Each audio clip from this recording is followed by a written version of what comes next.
Hello.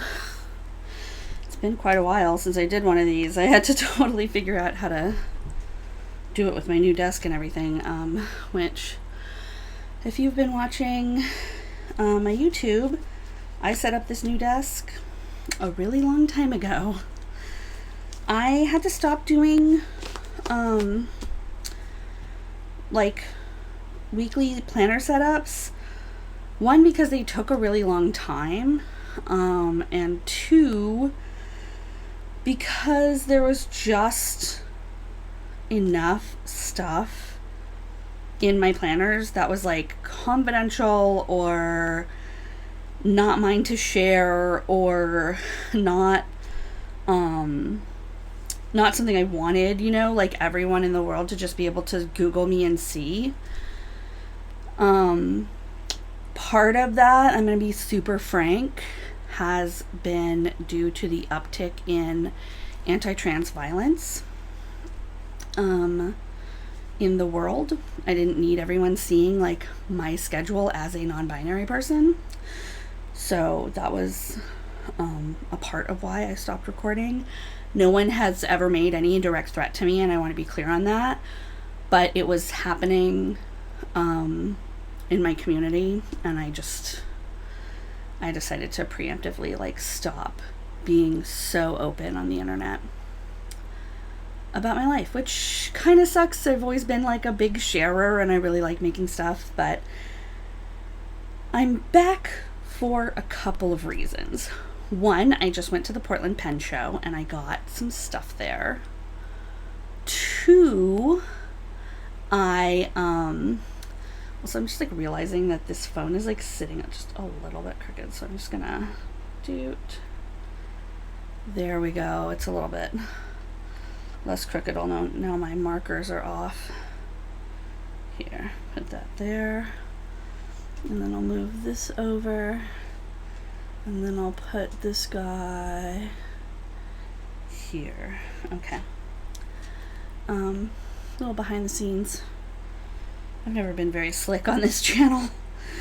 But anyway, that's what's going on. But we have my trusty Hobonichi. There's my leg. This little keyboard tray is just a little bit not long enough, and I wish I had a board or something that I could put here to sort of extend the visual. But I think we're okay. But here's my trusty Hobonichi. I have one sticker in the back pocket that says "You are loved." This is from the feminist sticker club that I'm in. I'm going to put this on my car. I got a new car, so I want to put that sticker on that. But I just haven't had time yet, so. Anyway, here's my Hobonichi. Here's what's going on with it. I don't know when the last time I showed you this planner is, but let's just do a little bit of a tour. So here's a bunch of functional stickers. A bunch of these, I don't know where I got them. A bunch of them are super old.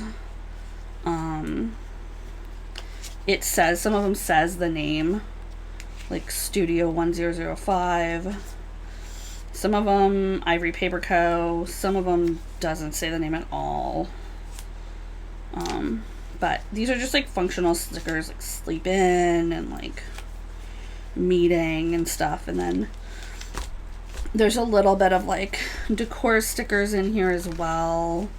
These are labels from when I was painting my planner. These are scratch and sniff. They really do smell like bananas. These are from Pip Sticks, these guys.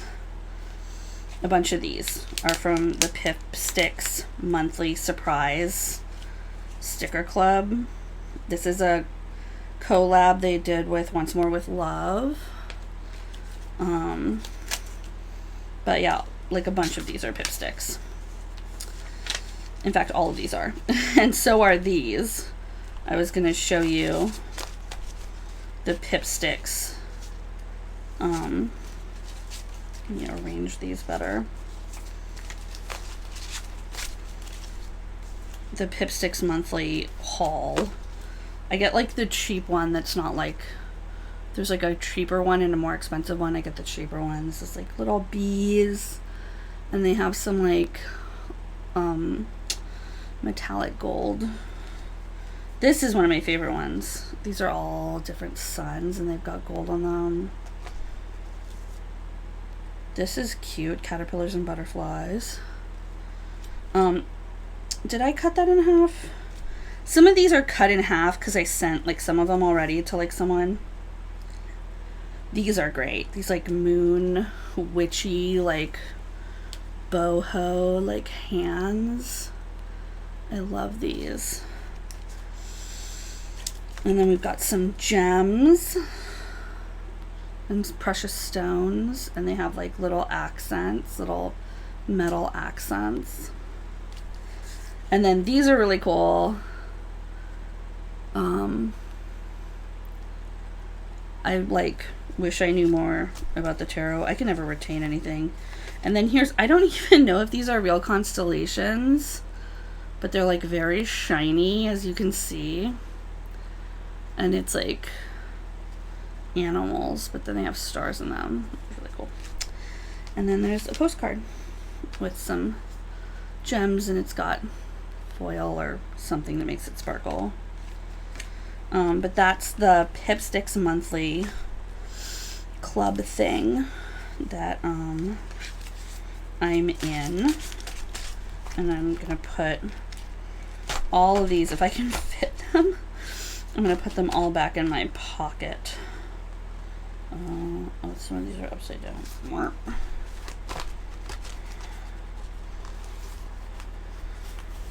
Hey, they fit. And then what's in here? I have stamps. I have little like freebie, like these I cut up and I got these small stickers to be like indicators, but I just like haven't been tracking anything lately. This is, these are also supposed to be indicators. Again, haven't been tracking anything. This little rainbow paper clip I got from a store in Portland called Zucker Sweets or Zucker something, like it's a very cute little store. It sells ice cream and it sells stuff like that. And then I have this card that has been in this planner forever from Makeshift Love, because I just love it. I love everything about this thing. I mean, it's old as hell now. It's like coffee stained and shit like that. Then I've got some paper, some scratch papers. I think I got these at like Kinokuniya years and years ago. I think I'm just taking you on a journal tour. And then I was gonna also give you some, how did I get this in here? Oh, did I put it sideways? I did. I sure did. I'm gonna give you a little haul at the end of my pen. These are like translucent sticky notes that I got from the Container Store.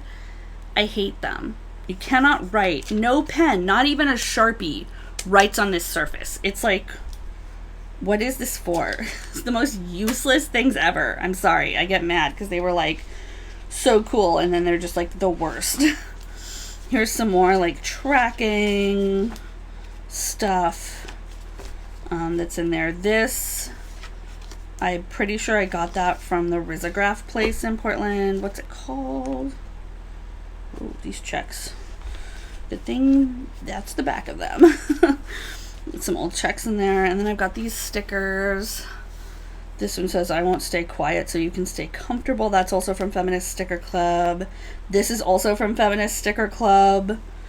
Mamas don't let their babies grow up to be fascists. I love this. This is Pilljoy. I love, they make like cool, they're like a local Portland company, and they make like super cute pill organizer things. And then this is from Pipsticks Monthly, I think, or no, it was a sale. But these are fuzzy and it says inhale and exhale, and sometimes when I'm stressed I can just open my journal and like pet them. This is from Diaspora Co., which is like a spice company. And then let's go all the way to the back. This I got with my Hobonichi this year. It's like some Hobonichi themed stickies. And I always forget they're back here because I literally just bought more stickies. These are these really cool page covers that my friend Kate got me for like a celebration. I can't remember what we were celebrating, but. And then these in here. Oh, also, if you haven't been following me in a while, if you're just like only ever look at my planner content, you might have noticed I got hand tattoos. They say love, and then I've got little tattoos on my fingers. I've just always really wanted those tattoos, and I found an opportunity to do it, and I did it. So here's some more stickers that are just in here. Like, but anyway, the way that I pack my Hobonichi, you would think that we like constantly are out of the house and like constantly I'm like doing things. And that's just a holdover from when I was like post-pandemic. This Hobonichi does not need to be this packed. I don't know. I guess I just like things to be conveniently near me, you know? So I don't want to look at too many of the pages because a lot of them still have like, you know, kind of private shit in them.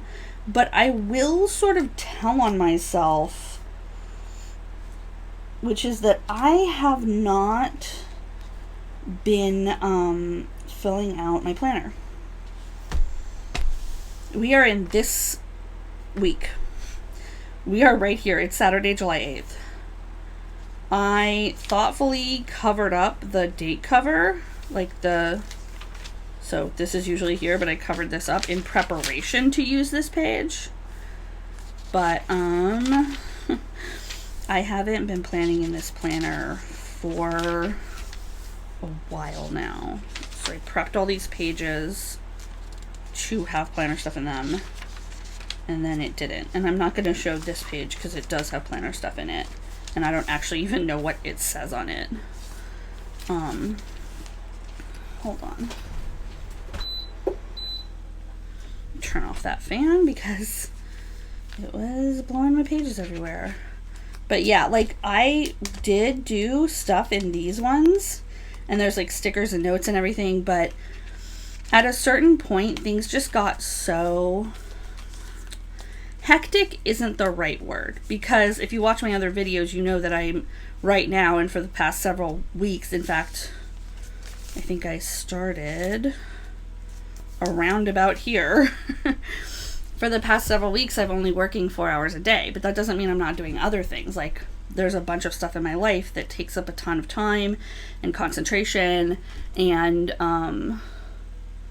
you know, so I'm doing that for a lot of my time.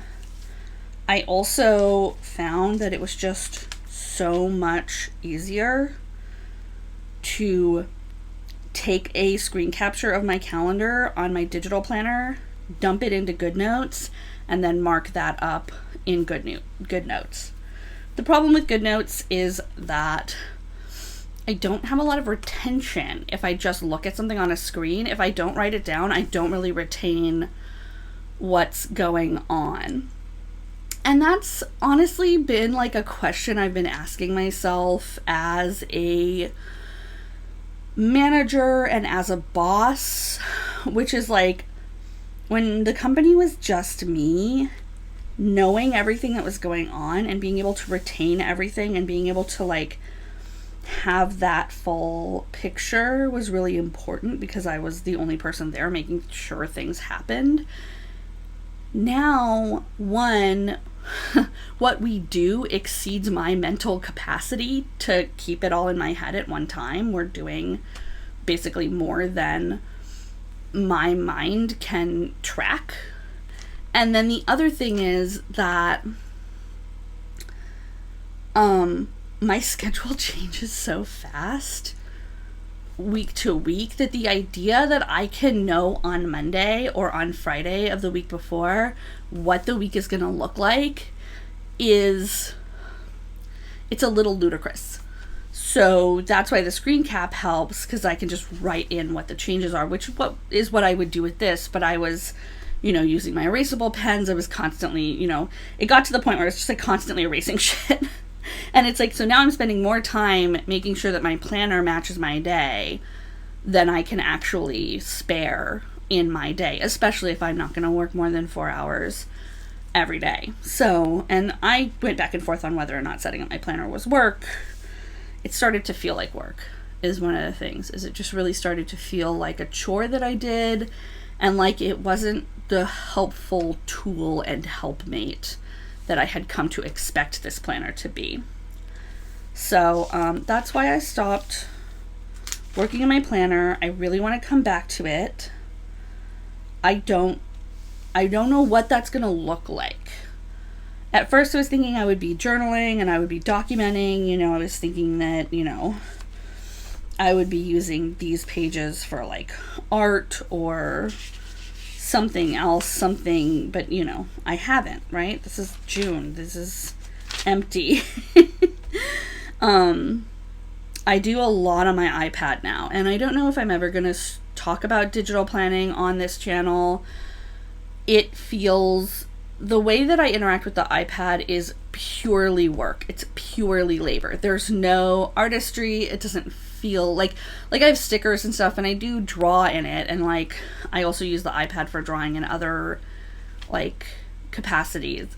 But the way I use my planner and my iPad is a very functional. There's very little whimsy or art or like beauty, because writing with a pen and sticking a sticker, like the physical act, the feeling of sticking a sticker to this paper or writing with one of my pens in specifically this, like, you guys know I love the Hobonichi paper. I've missed it so much. I've missed being able to interact with this in a tactile way every day. And I also just have felt, one, a huge relief, because I don't have to figure out what to do with this. I can just set it aside. But also I've missed it. I've missed the interaction with this item. So, like I said, I don't have any answers with what I'm going to do. I really do want to retain a practice of using the Hobonichi and using the, all of the so many paper products that I paid money for and really wanted to use and really like enjoy using. So I don't think this is goodbye. I think that this is a pause. I think that maybe I'll start journaling in here. I'm still buying things for paper planning and paper journaling and this kind of stuff. So that said, let me get into the pen show haul. So I've got a little bit of another thing too that is not part of the pen show, but that I recently got. I got this little dude. My husband picked him up at Retro Shark Gaming in Gresham. Isn't he cute? He's just a little squishmallow death, or squishable, I guess. It's a squishable death. And then this pen I did get at the pen show, and let me see if I can activate it. It's got color changing ink on it, so when you get the pen warm, it turns red. Let me see.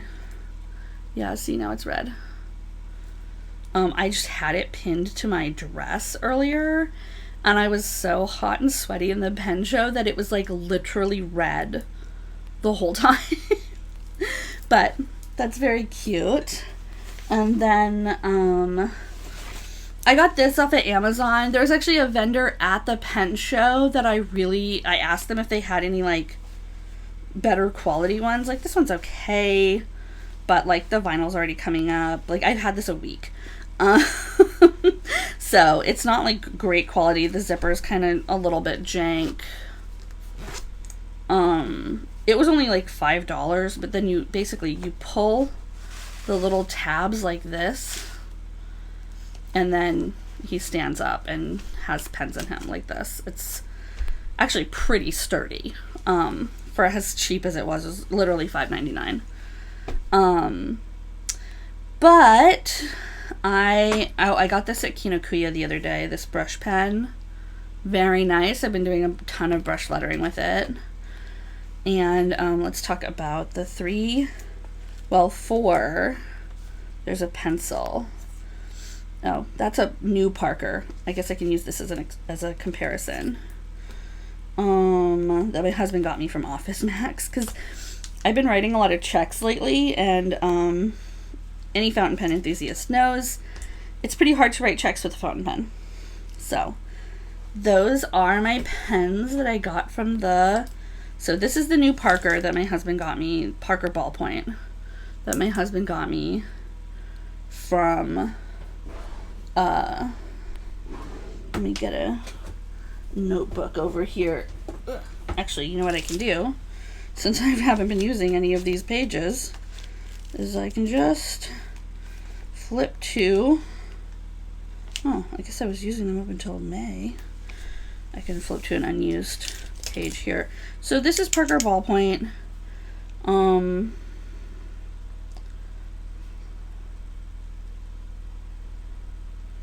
Very standard.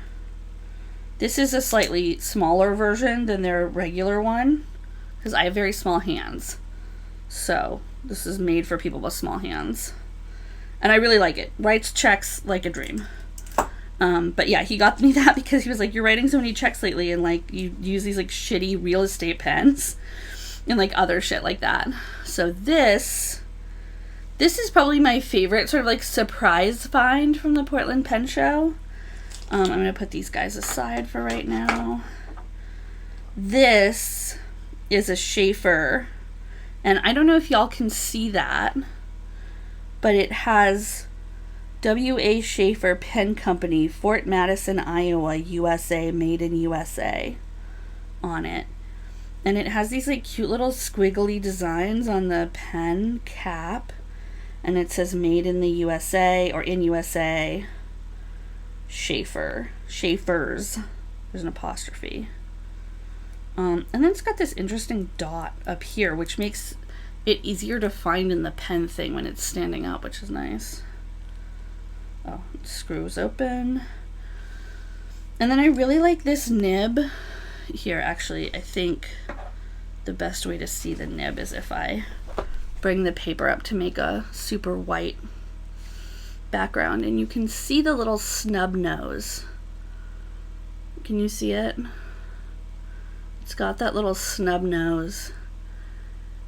And the story about this pen is really fun for me. I was walking around the pen show, and there's this one guy who's at this pen table, right? He's just like sitting at the pen table, and he's got some pens on the table, you know, and he's sitting there, and he's really not paying attention. He's talking to a lady, you know, they're like hanging out, and I'm looking at the pens because they're all like really cool looking, like this one. And and you know, I asked him some questions, and he was like, ugh. And so I asked him some more questions and sort of tell him about the pens that I already have, and tell him about my favorite pen of all time, which is the Falcon, the Pilot Falcon, which is this guy, which is a fairly flexible nib. And he said, well, I don't have a single flex nib on this table, which I was looking for flex nibs, but I was like, you're so interesting though. And then I told him about how I'm mostly a Pilot user, but I'm really thinking that I'd like to get into Parker and maybe some Watermans, and that's kind of what I'm there to look at. And he said, there is not a pen on this, or no, what did he say? He said every pen on this table is older than the Pilot company itself. And then of course I'm really hooked. And he said, you know, there's no flexible nib pens on this table. They're all, pardon me, they're all rigid nib, and they've got, what did he call it? He called it a bead, the little snub nose. If you can't see what's going on, the nose of this pen looks like a snub-nosed snake almost. It sort of does this. Whereas other fountain pens have 2 tines, and that's the feed. That's not a great drawing. Other fountain pens just sort of like come down in an elegant point, and they'll have 2 tines, and that's where the feed comes from. But they're super next to each other. But this guy has this little snub-nosy thing, and he said it's because it was for office workers to be able to write through carbon copies, so they could sort of like push down super hard and mark, you know, a carbon copy. You would have a sheet of paper, and then you would have about between 1 and 6 sheets under it that would make a transfer. It was an early way to make several copies of something if it had to go out to like different departments. But that's what these are. That's what these are for. That's why the nib is like that, so you can press really hard on it. And so he's telling me all that, and he, you know, I said, what about this pen? And he showed it to me, and I mean, like, look at it. Look at its like, it's like its whole thing. I just really love this pen's look, and I like the I like how small it is. It's so this is a Lamy 2000 for scale. Like, I love my Lamy 2000, but he's a chonker for me. He's a big pen. And this is just much more easy to handle, so light, feels really good in the hand. The, like, whatever this is, I don't know if it's like resin or what, but the body is just warm almost instantly as soon as I'm starting to like use it. It's just really nice. And then the way you fill this is that this is a twisty dude. So all these pens are non-cartridge. They're ink only. So then let's put that aside and go for the first one I bought, which is this is the one I'm second most excited about. Ironically, this Parker, this is not that fancy of a pen. Or if it is, he gave me a real good bargain on it. He did actually give me a great bargain on it. And he said, you know why it costs that much? And I said, why? I'm thinking it's, you know, he's going to tell me a quirky story about the pen. And he said, because you look like you're going to have fun with it. And that's the most important thing in fountain pens, right? Like, this guy, I love, super great. And it turns out a bunch of the pens that he was selling were his own collection or duplicates or stuff, because he just cares, he likes pens, he cares about pens. So he's not there to, like, he's not a company or anything. This is a Parker. Yeah, and I love the detail on the lid, the cap. Parkers seem to have this common, where did I put my Parker? Here it is, my new Parker. This sort of thing. I'm sure people who know pens are going to be like, yeah, duh, Marina. But look, see, it has this sort of like arrow. And then here's the pencil that comes with this guy. We'll talk about this guy later. But anyway, this, the guy I bought this from was like, this was how this was the pen that Parker started to dominate the market with. I mean, come on. I love talking about pens. But yeah, this guy is actually the only more flexible nib that I got. If you can see the line variation. But you can make it thin or thick or thin again. And I really like this guy. It feels really great in the hand. It posts pretty easily. I'm trying not to treat it like too precious, you know? But it's older. And I like how it's sort of black and white. At first I was sort of like, oh, it's kind of boring, but it's just so cute, and it's so little, and it's so light, and it's just so easy to write with, to get that thick line and that thin line. Like, that's like, right? Isn't that so nice? Parker. So the way that a flex nib works is you have these two little tines that make up the feed on the fountain pen, and the ink comes through there, you know. Here's the fountain pen body. Let's cover that in. And then the ink comes through here. And then a pen like this, the tines will be more flexible. They'll spread apart sometimes when you're pressing down. It looks like a little duck's mouth, but you get what I'm talking about, right? There's a little cat hair in here. To let more ink come through, which is what makes the line thicker.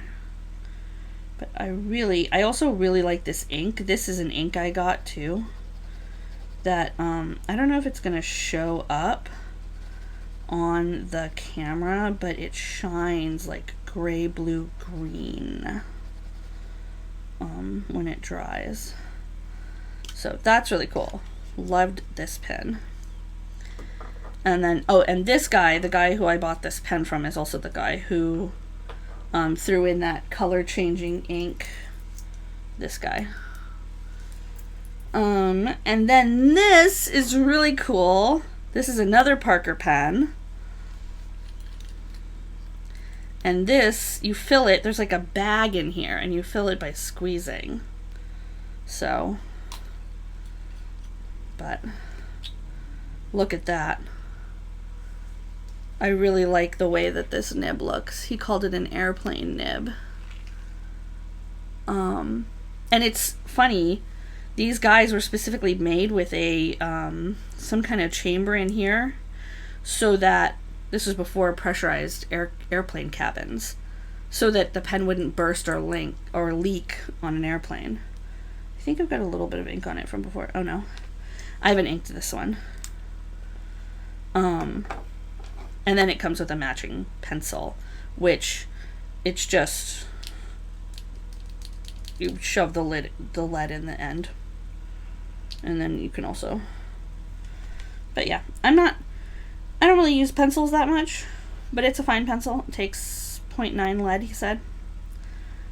Nice. It feels really good in the hand. Like, all of these feel really good in my hand.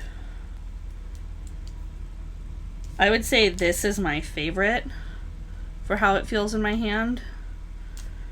This is my second favorite. And this one is just a little big compared to these.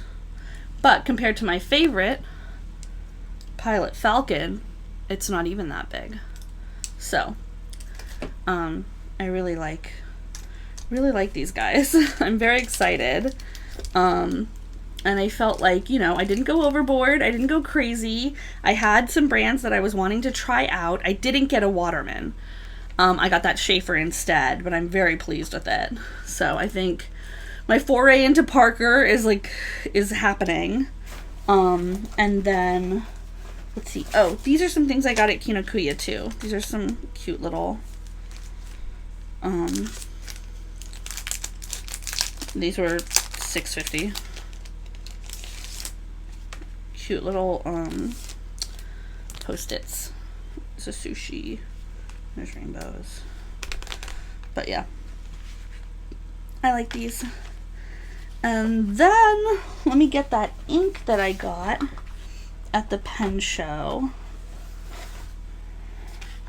Here's the two inks I got. They're both Sailor.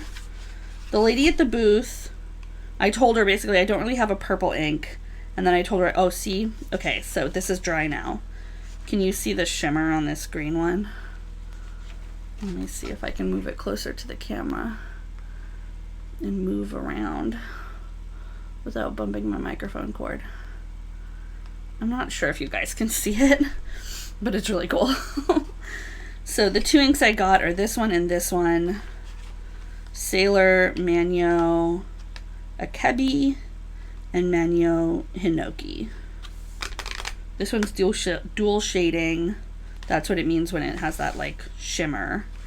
And then this one I think is just a pretty decent Here, let me get my Schaefer back out and I'll show you its principles. It's, what's it called? Properties? Yeah. Here it is.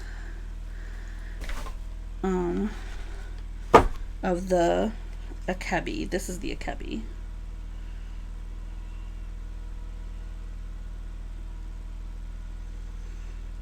So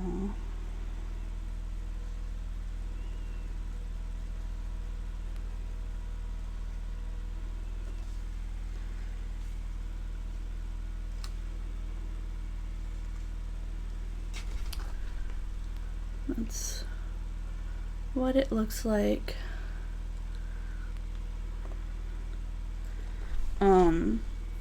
The lady was like, people love to use it for shading. I was like, that sounds pretty cool. Since I'm trying to do more like art journaling in here, that would be like really helpful. So, basically, my impressions of the Portland pen show are this. I had a great time. Someone else who was there also sort of mentioned that like they didn't really release the program. And I think it's because there just like wasn't that much in the program. It was like, come to buy a pen. Which is what I did. But they didn't release the program beforehand, and so I just kind of randomly picked the day that was the most available for me to attend a pen show. But, like, I wish I had known more about, like, what it was going to be like. Because I'd never been to a pen show before. And I think that was part of it. Is, like, I didn't know what to expect. I didn't know, like, what the protocol was. And I think there's a part of me that's like, maybe I should have done a little bit more homework. Because I showed up and I was like, I think I'd like to start buying Parkers. And I think I'd like to start buying Watermans. But I don't know, you know, I don't know that much about Parkers and Watermans except, you know, on the internet, people say, oh, if you really like the Pilot Falcon, check out Waterman. They're, you know, primarily flex nibs, or they have a lot of flex nibs. I only bought one flex nib. I bought 2 rigid nib pens, but I really like both of them and I really like the way they write. So I think it's nice to like show up with an idea of what you want and like do your homework and stuff, but like I wasn't going there to buy any sort of like really super expensive pens. Like I spent all told under or around $300, which I'm not saying that's not a lot of money. That's definitely not something I could have done just at any point in my life. But when you're sort of thinking about fountain pens and how expensive some of them are, like, you know, some of the ones I was looking at on the table that I ended up getting my flex nib Parker from, this guy, they were just on the table and they were like $500, you know? So, just this guy wasn't nearly that. But yeah, I think I did good. I'm really happy with the pens I got. I'm happy with the price I paid for them. I don't know as much about fountain pens as most fountain pen enthusiasts, and I don't have as many fountain pens as most fountain pen enthusiasts. But I feel like, you know, I felt like I could trust everybody at the pen show to like tell me, you know, when I'm like, hey, I really want to start doing this. I felt like the vendors were all really like sincere and like really helped me sort of determine like, what do I mean when I say that I like a flex nib? Like, is it like a gold flex nib or is it just a flex nib? Like, when I say I'm wanting to get into like a beginner pin, what is that? Is that $40? Is it $50? You know, is it $100? Like, what's that mean? And so being able to sort of like articulate that and have those people who are like very much experts help me and show me the different pens and let me dip pens and try them, like, that was really cool. I kind of wish that I had gotten someone to grind down one of my pens. There was a person there like doing grinding down nibs, but I don't know anything about that, so I was like not gonna go to their booth and be like, I don't know, maybe I should have. I went to everybody else's booth and was like, I don't know what's going on. Teach me. So and I got a lot of great advice, and I got to see a bunch of other stuff, and I got to you know, I don't know, just like meet other pen nerds. And there's like apparently like a pen meetup in Portland that I might be going to now. Like, that seemed really cool. So yeah, that's really kind of it. My musings on what I'm gonna do with my Hobonichi, and that's undetermined. I showed y'all my pens, I showed y'all my inks. That's about it. So anyway, thanks for joining me on this pen-related ramble. I am semi-seriously considering recording my like art journaling, not because it's gonna be good, but basically because it's not gonna be good, because I'm gonna be sort of like fumbling, and I think I kind of want to record it for myself, to just watch it and be like, what's going on here? Am I figuring this out? Am I not? Who knows? And then I also kind of want to record it because I do miss these recordings. Like, I really love just like working with my hands on something, like drawing or doodling, or like drawing something, or like writing out my schedule, or like writing and putting. I love the tangible interaction that I have with the page. And I think for me, being able to talk to an audience, even if it's this audio, like I have a really small audience on here, and I don't care that it's small. Like, I just really love talking and like having a conversation, and like being able to just sort of like ramble and talk, and like the action of moving my hands in a purposeful way and talking together is a really nice action, and I really like that experience, and I don't get it often, I think is what I'm trying to say. So if I start doing art journaling, I will let you know. You will see a video on here. Until then, it was great to do this again. Like, literally, I was so happy to just like turn on the recorder. And I had a wonderful time, and I hope you did too. Definitely, if you have any questions about these pens, or about what I'm looking for in a pen, or you have any feedback or interesting information about any of these pens, let me know. Bye, everybody.